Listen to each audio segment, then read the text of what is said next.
Welcome to the Owning Your Sexual Self podcast. I'm your host, Rachel Main, awesome wife and dog mom for life. I'm a sex therapist turned sex coach, and I run a successful business selling relationship enhancement products. I absolutely love talking about all things sex. So you can expect this podcast to explore all things related to women's sexual health because that's what I'm here for.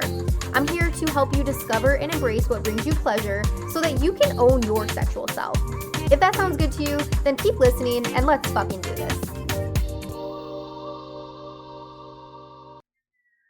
Hello.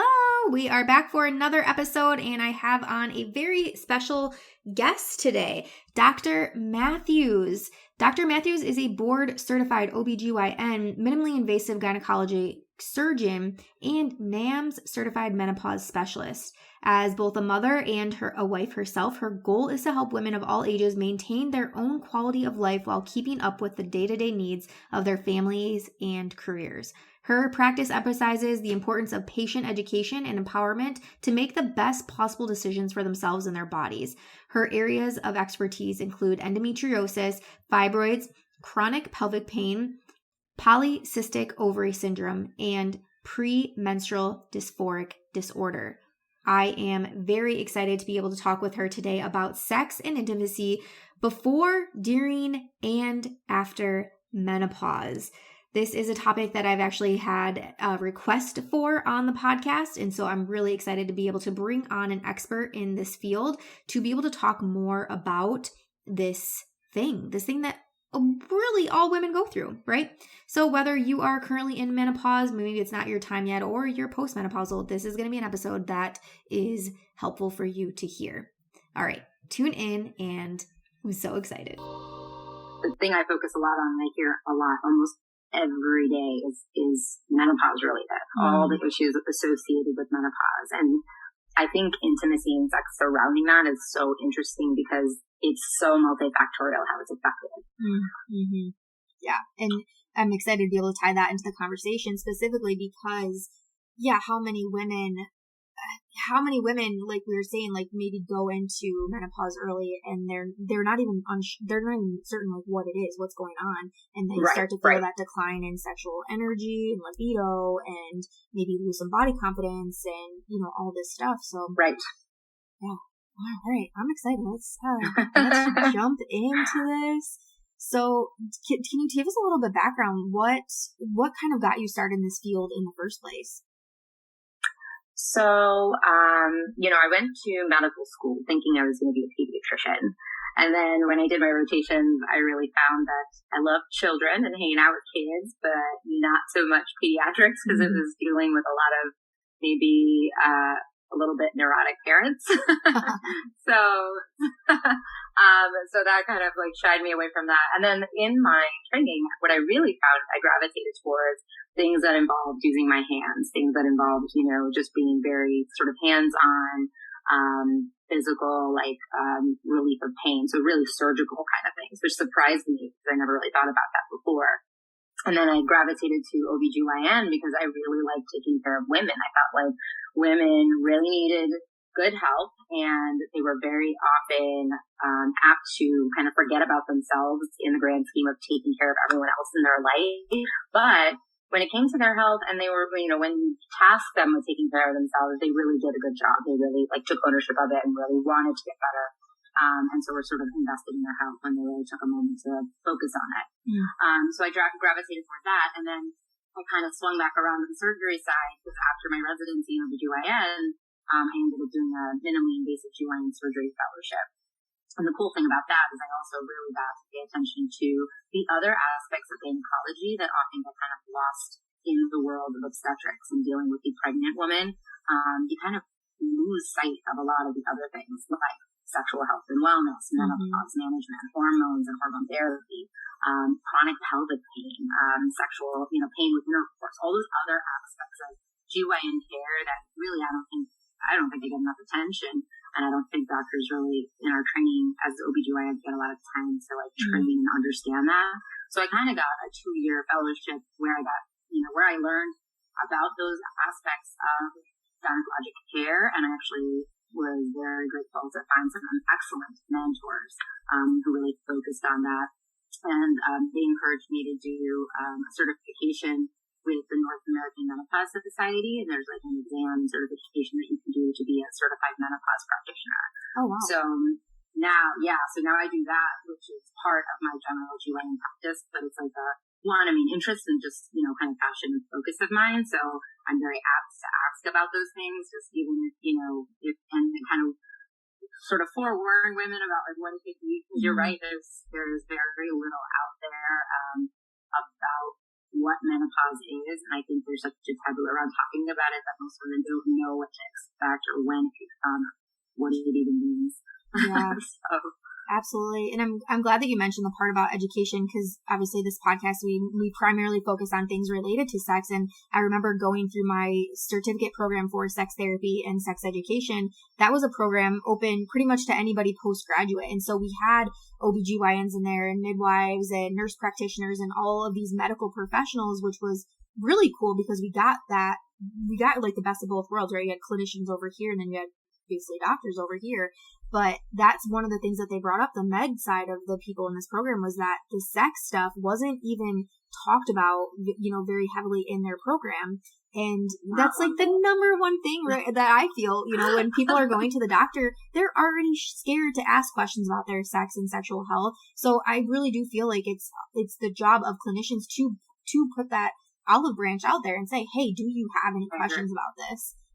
I 100% agree. So yes, that is one of my questions with almost every single one of my patients who comes in, even if it's not specifically, like they're not even necessarily coming in for general wellness. It might be for a specific complaint, whether it's pelvic pain or fibroids or whatever, but I always ask them, how does that tie into intercourse? Is it, how does that affect their sexual health? Because you're right, most women are sort of embarrassed to talk about it, and they apologize. When they have a question about it, they're okay, I'm really sorry, I just need to ask this. I don't know even if you're the right person to ask this. They caveat. I'm like, yes, no, it's me. Like, you're the one, you're supposed to talk to your gynecologist about this. Like, who else would you talk to about this? But it's true though. Like, our training is definitely deficient in sexual health, unfortunately. Yeah. Absolutely. So for you, you said you're OBGYN, but you're more so on the GYN side now. What is the most common question that you get from patients that pertain specifically to their sex life? So for it depends. It kind of depends on the age group. I get a lot of, is it supposed to hurt? or like, is certain types of pain, like, is that normal? And most of the time it's not. So diving into that a bit, there's often ways to rectify and help that. And then, also kind of some misconceptions. It might be kind of things that, particularly in that menopausal age group, that kind of come up where they're sort of like offhandedly like, well, I don't really want to have sex anymore. It's like, I'm not really interested in it anymore. Or you know what I mean? They kind of offhanded sort of make a comment about, no, I'm not really sexually active.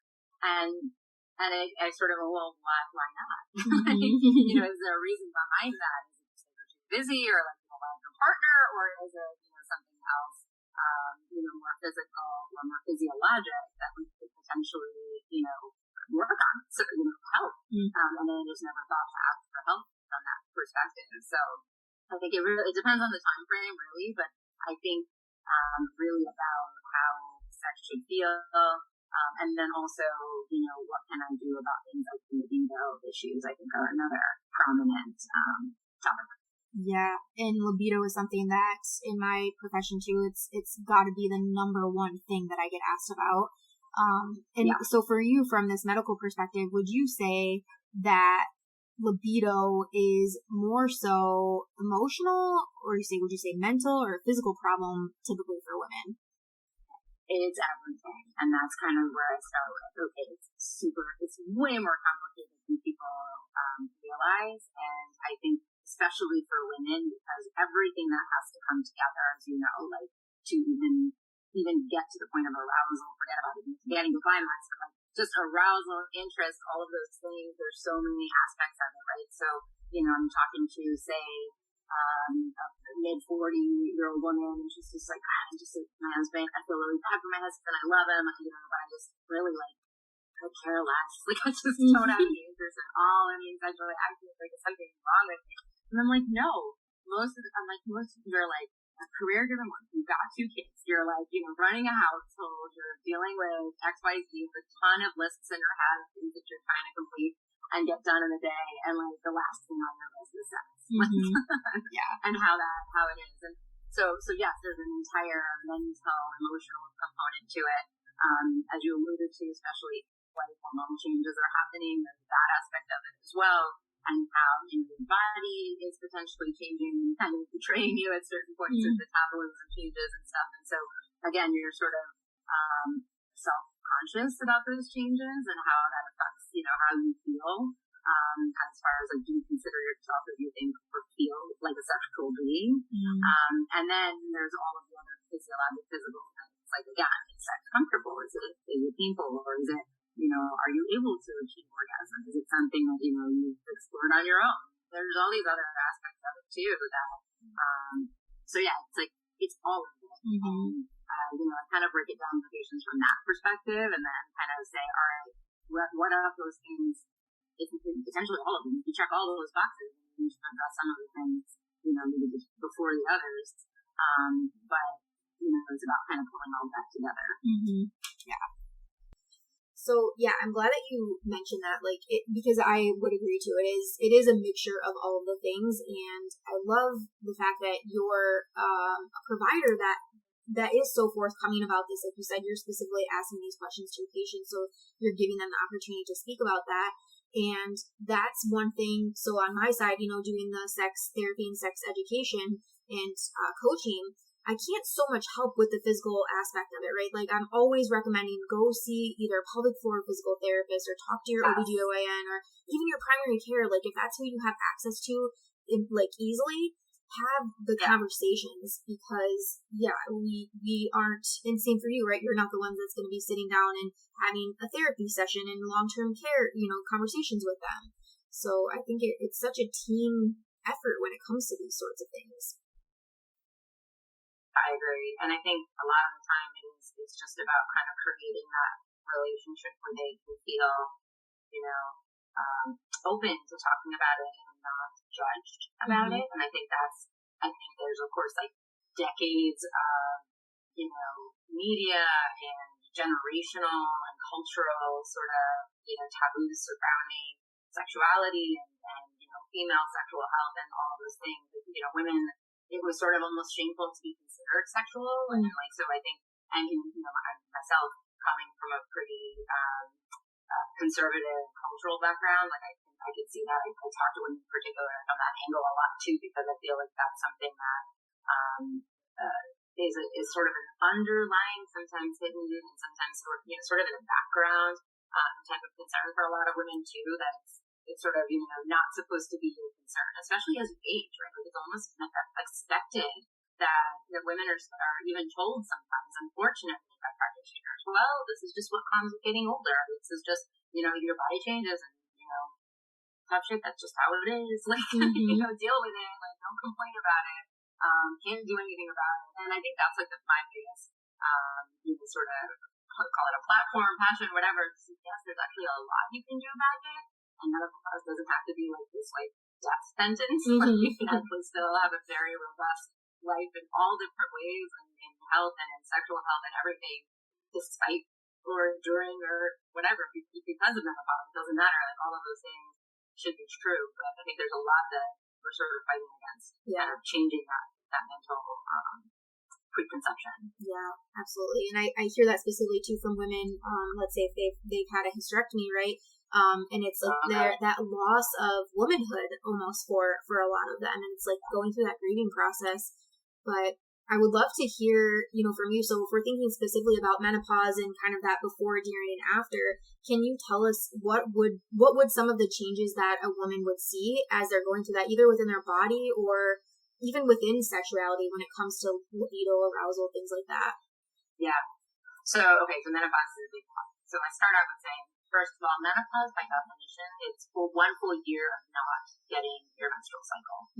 That's by definition. Now, that doesn't mean, like, if you're on hormonal therapy and your period just happens to stop because you're on a particular birth control. That's not what I mean. That's just your natural cycle, unhindered. When it stops for 1 full year, that's when we consider someone in menopause. But the thing is, perimenopause is the time leading up to it, and that can start 5 to 7 years before your actual menopause full stop, right? So those 5 to 7 years can be fulfilled with all of the symptoms that are typically sort of known as menopausal symptoms without actually having missed periods or even still having regular cycles or starting to have somewhat irregular cycles or changes in your cycle. So what is that sort of constellation of symptoms? It's actually pretty, so the typical ones people talk about, right? Hot flashes, night sweats, difficulty sleeping, mood swings, irritability, depression and anxiety. That's a big one that I focus on because I also point out to people that if you have underlying depression, anxiety, or if you've had a history of, say, like the bad PMS, PMDD, premenstrual dysphoric disorder, which is another thing that's very underdiagnosed, and or postpartum depression, like any of those sort of mood disorders that are influenced by our hormonal changes, those things can be exacerbated in perimenopause. So say if you're having history of depression, but you're well managed, whether it's just through sort of therapy, clinical support, coping mechanisms, whatever it is, or you're on medication and you've been doing fine, you've been great. During those hormonal fluctuations, you can actually see a ton of changes from that perspective as well, and that often gets you don't realize what's happening, and it's a very normal kind of symptom of menopause that goes sort of under discussed. So mood changes are a big category there. Other things, a big one I cannot tell you how many times during the day a woman will bring up waking, unprecedented waking, unprovoked. They're like, I'm still working out, I'm still I'm eating really healthy, I'm really trying, I don't understand, the scale keeps going up. And it's this underlying metabolism change that comes with perimenopause, menopause as well, that the metabolism just completely slows down, it totally changes on you. So everything that you've been doing to maintain is no longer working. You have to kind of change your perspective. So that's a big one. So again, that whole body consciousness, how do you feel, like, you feel different, you don't feel like, your best self, for your own definition, because your body's changing on you there. So all of those things, the sleep disturbances, obviously, like, difficulty sleeping, being up at night, fasting, trying. One could be the hot flashes. Other times it could be the anxieties. Other times it's just your sleep rhythm is totally off. And then physically, other things that happen besides the waking would be sort of the changes in estrogen in our body definitely affect our vaginal tissues. So the vaginal, because it's heavily estrogen dependent. So when estrogen levels start changing, we start experiencing dryness, and there's less elasticity, and there's less, besides less lubrication, there's more friction, more irritability, more frequent vaginal infections, more frequent UTIs. So again, things aren't happy down there. And then so how can you even think about feeling stimulated and aroused when, it's just not a happy place because things are changing on you. So, things, there are ways to address that like people just overlook or don't realize that, it's something that can be easily sort of fixed or corrected, that can help with one, sex as it is. So if you are sexually active and things are changing about sex and what's happening in the bedroom, then that you can help that or aid it with something simple, lubricant, from the standpoint of like being able to help with that moisture and also elasticity, sort of bridging that gap. So those are the kinds of things that like I feel like women will naturally sort of or have inclination to think about, because it's almost as if they kind of accept the change because they've always been told that it's just a change they have to deal with. Yeah, that vaginal dryness, that's something that comes up a lot with me, and more so the product side of what I do. And, talking through lubrication, I see that you've listed, like, lubricant should be as important as like an item in your skincare, right? Like you said, if your skin is dry, you would apply a lotion to it or moisturizer to it. Same should be for your vagina. And I love being able to share that with women, because you often get asked about the difference between a water-based or a silicone or hybrid. You have all these different options, right? So I know usually what I recommend, but I'd love to hear from you. What would you recommend for somebody that is experiencing dryness? So honestly, to me, first of all, I think it's really very personal, and you want a good quality product. Like, exactly. Anything that you would things, the considerations you would take for something that you're going to put on your face, do the same for your vagina. You want something that isn't going to disrupt the, microbiome and the natural balance of things. You want something that's a clean product, that's well developed. So, I, full disclosure, I'm on, the Sexual Wellness Council and medical advisor for a company called Playground. And the reason I got involved with this company, it's a lubricant company, is because it totally stood for all the things that I look for, when I recommend products to a patient, right? I'm looking for something that, again, is very thoughtfully created. I can, very proudly say that it was created by women for women. That's the whole idea behind it. And I actually got involved in a completely sort of random way. It came up in like a random dinner conversation with like friends. I had nothing to do with it, and I just lit up and started talking about how exciting that was. That there's somebody actually working on this and actually talking about it and like focusing on women and women's sexual health and sexual pleasure and like really being able to kind of embrace that. And I'm like, oh my God, but I'm like all about it. And they were like, you should talk to them because, you could probably have a lot of insight. So we just sort of totally hit it off. And so, to me, the product being sort of focused on maintaining that sort of natural health and not disrupting the local environment is really what's important. It needs to enhance, not, disrupt. So kind of that focus to me, I think, is really what's important. More so even than I think water-based versus silicone-based. And again, depending on the user, if condoms are involved, et cetera, like you've got certain things that you have to sort of focus on there. And then the different ways that people respond in their own sort of natural, environments respond to those things. I think that's the kind of clean product, well designed as well, sort of thought I was more important to me. Yeah, absolutely. And so what other tips, obviously using lubrication or having these conversations, what other tips would you be giving to patients to maintain a healthy sex life from this more the physical medical side? So definitely focusing on what's going on physiologically, what's going on in the local, environment. Like I said, I'm very cognizant of the hormonal change. There will be times where I even recommend vaginal estrogen and local vaginal estrogen therapies because that's one of the underlying issues. And if you can correct that on a very basic level, you can definitely improve, the environment from that perspective and kind of restore that balance. And that's not necessarily like overriding the need for lube or anything. It's just sort of correcting the underlying sort of problem with the tissue. So I'm very forward and very honest about that. And I think it's incredibly safe. I think there's incredibly good data around it. I always actually, a lot of my patients are, very much into the data and the information. So I actually direct them. There's an amazing physician statement that's written by the North American Menopause Society about genital urinary syndrome of menopause and the changes that happen to the vagina and like what kind of treatments are available to help that, which I think is so well written. I actually send it to colleagues that are sort of wary about vaginal estrogen because there's such good data about it and how safe it is that like I just think that patients and providers need to be better educated about it. And again, it's not necessarily for everyone, but again, people should know what's available for them. Yeah. And then the other thing, I'm also really kind of open about self-exploration a little bit, I was hoping you would say that.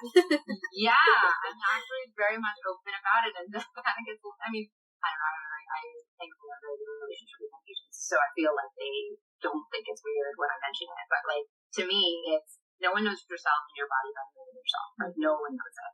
So if anyone is going to figure out what's going to work for you, what's going to help you get aroused, what's going to stimulate your anatomy, what you need to have in your mind, what kind of things you need to watch or hear or read or whatever it is in order to kind of inspire those thoughts. That's you. That's completely individual, right? And you can't expect, a partner to necessarily be able to read your mind and body to that level. So to me, I think that's a huge part of it too.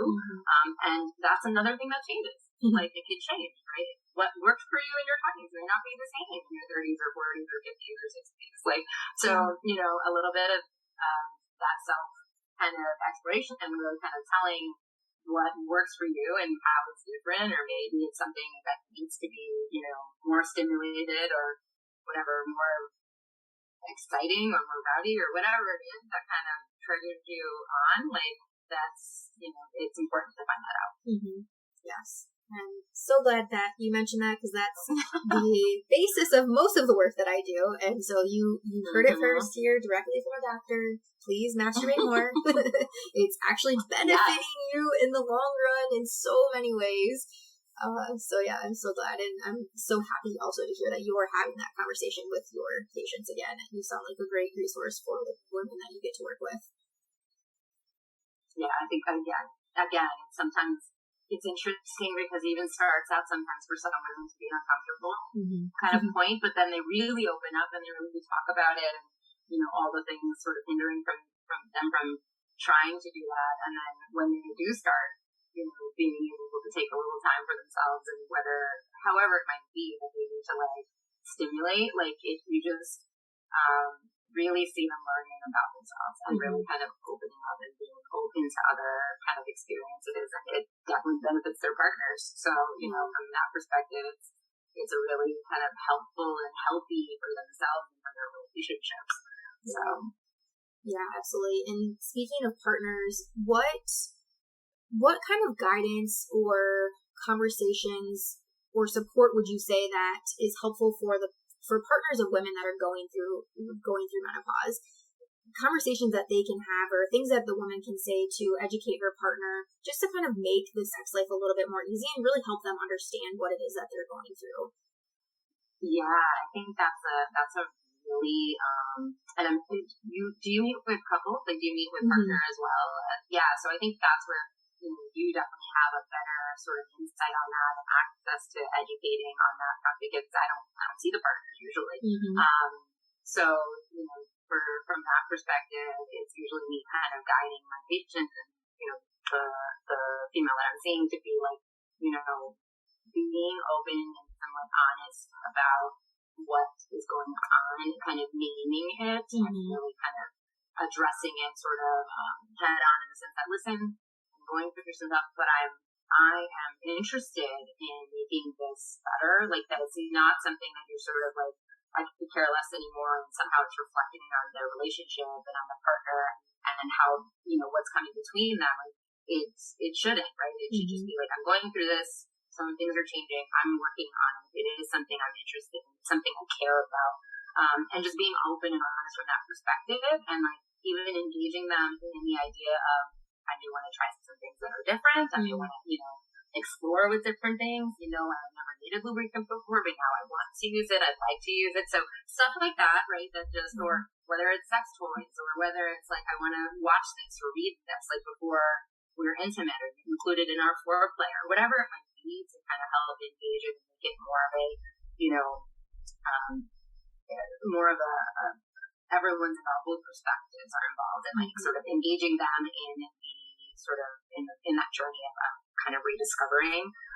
I think that really makes it more, less isolating, right? Like, because you feel like you're going through it yourself, but it's at the same time, you want your partner engaged. Yeah, absolutely. And to be able to have that support from them. And, I've been on both sides of this, where a woman is open and shares with her partner, and sometimes they're not always receptive, but I've worked with women where the partner is receptive, and sometimes it's the partner's reaching out to me because their woman is going through menopause, and they don't know what to do. They're trying to be supportive. They're trying to reach out and try the different things, and she's just completely shut down. And so there's so many different aspects of this, but I think that's so great. Just, I think sharing and at least giving your partner the opportunity to have that conversation and to be supportive.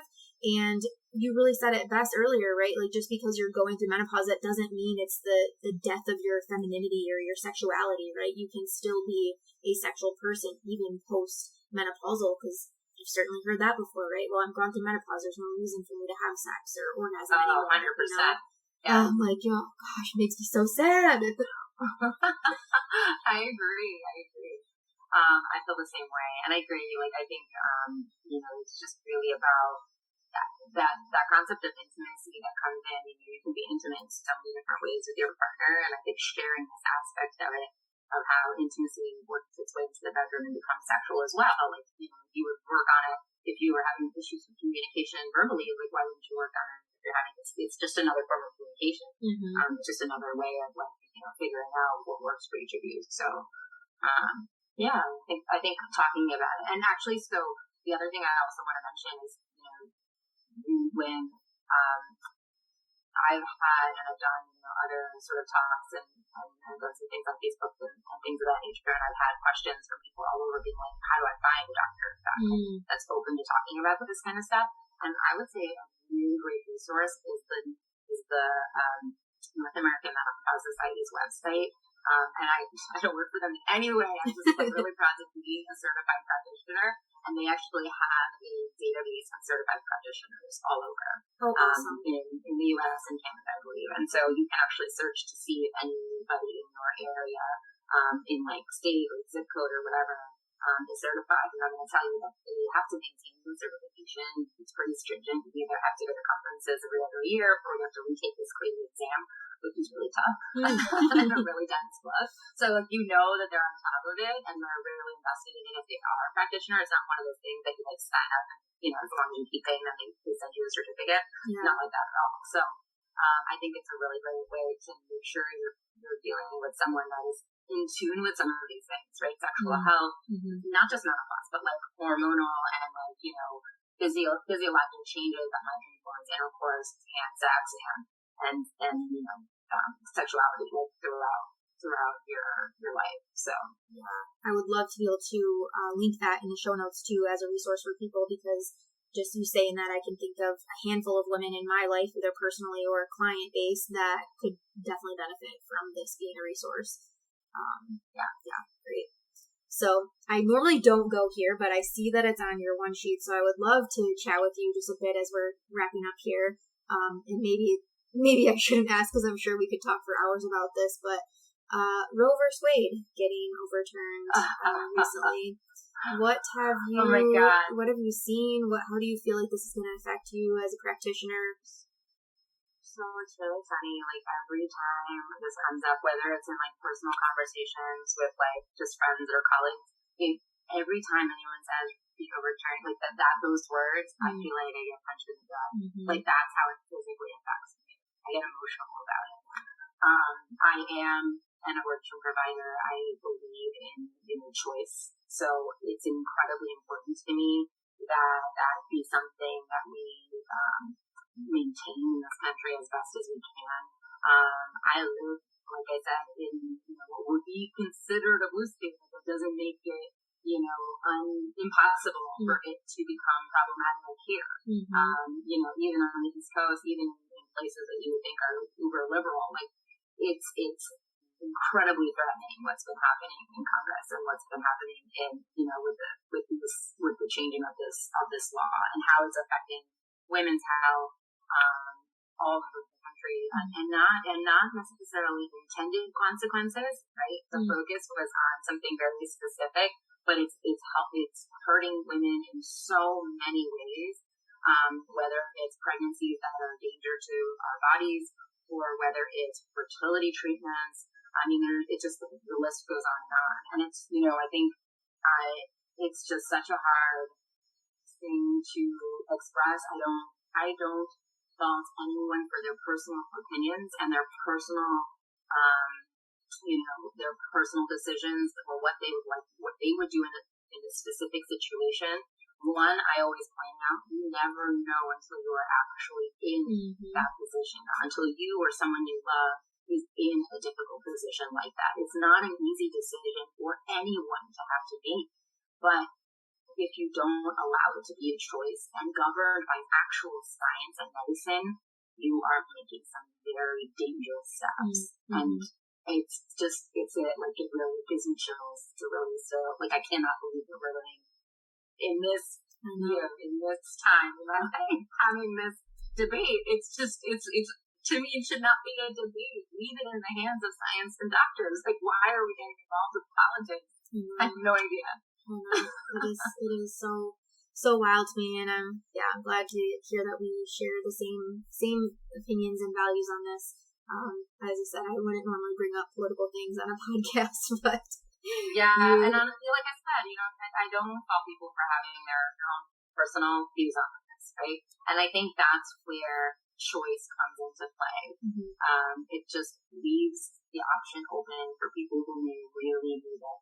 But I think what we're doing wrong is that we're not supporting women in enough angles, right, to be able to say that this cannot be done. If this choice is off the table, then you need to put talking about the choices on the table, and we're not doing that. So, we're not supporting contraception. We're not supporting other ways to maintain or achieve fertility. Like, we're not supporting those things. So how can you take away choice? Like, that's, it's disappointing. Truly is. Well, thank you so much again for coming on today. This was such a great episode, and as I said in the beginning, it's going to be such a great resource for people that are listening today. So any final words or message that you'd like to share to just wrap this up for women listening? So I would just say that, again, menopause doesn't need to be the end of anything. It can definitely it's not an easy journey, but if you have the right resources, and if you have a supportive provider, and if you have resources like this podcast to be able to kind of explore how you can maintain, your sexual health during that time, I think it's really important to kind of still focus on that about yourself as you go through that. So. Absolutely. And if you can share with us again where it is that you're located, and any contact information that you'd like for people listening if they wanted to reach out. Sure. I'm in Waynesboro, New Jersey.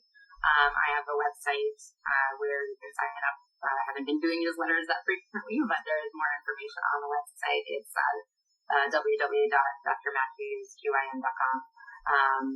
And then, like I said, the North American Menopause Society, their provider list registry is like an easy way to find a certified menopause practitioner in your area.